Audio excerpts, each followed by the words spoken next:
Hi, look, I've got to admit I'm nervous being up here. Right, I really want to first of all say thank you to Janelle for inviting me here. I mean, it was only just a few weeks ago and I thought, you serious?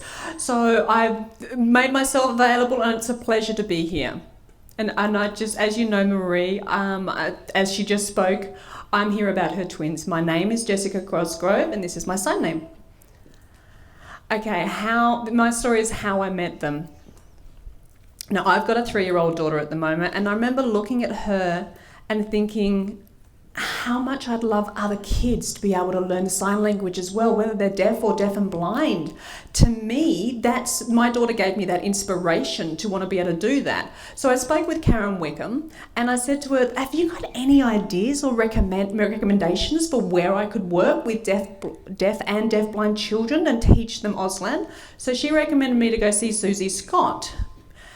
Because she used to work at Definite, which is an employment agency at Access Plus.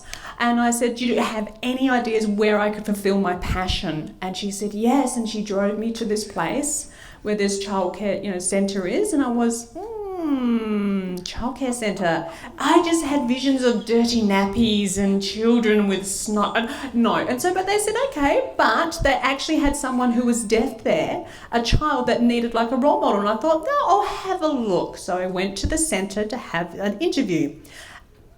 And I got to, they asked me to meet the twins and I was so excited. I saw Billy as tiny wee little thing and that was so impressive. And then you could see the older sister Darcy being so protective, standing tall and just looking around and so confident and inquisitive at the same time.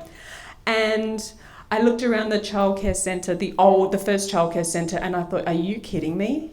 No one was signing. No one did anything. So for me, my job was there to focus on those 2 students to get them going. I was so excited to get in there and the kids were loving me. So, I'd go off to teach them signing. We would use books. We would do all these activities using pictures to help them understand. Darcy, she just fell in love with the language and she was so great. And I kept saying, no, we got to focus on Billy as well. And Darcy was very adamant that it had to be her.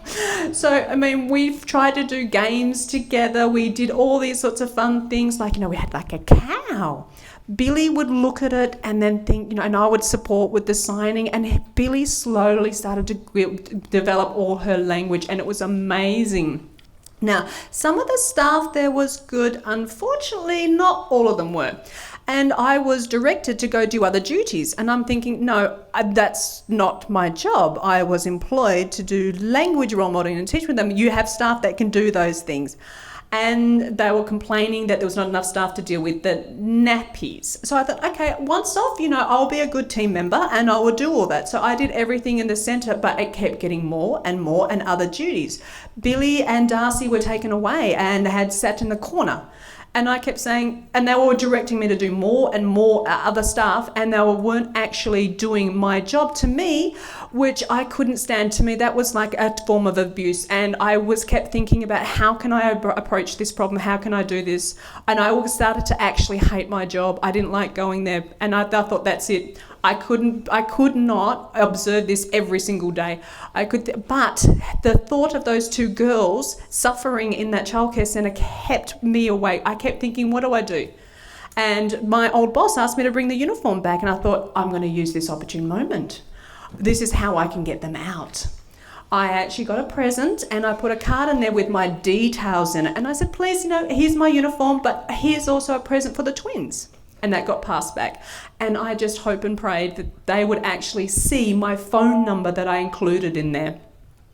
And now for a while I hadn't heard anything. So I just assumed Marie saw it and then threw it away.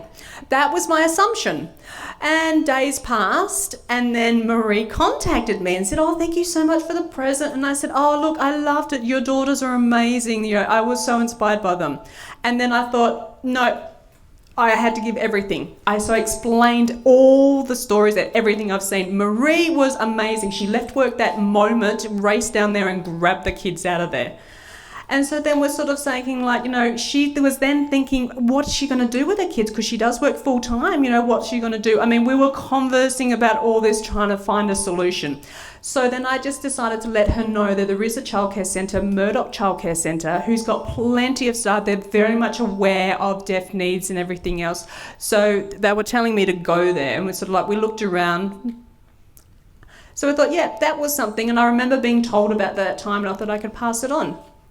And then Marie was telling me that, you know, work hours were very limited because of the distance to get to the childcare centre. I said, look, you know, talk to your boss and see what happens.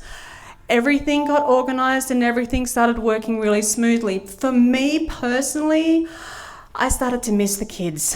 But I thought, you know, they're in a better place. But then Jackie, the boss, actually was saying, like, would you like to come to work? And I was, me? I was nervous, excited. But I was like, okay. So Jackie messaged me and said, look, are you interested in working at the childcare centre? I was like, definitely, yes. I mean, I'll be able to see my twins again.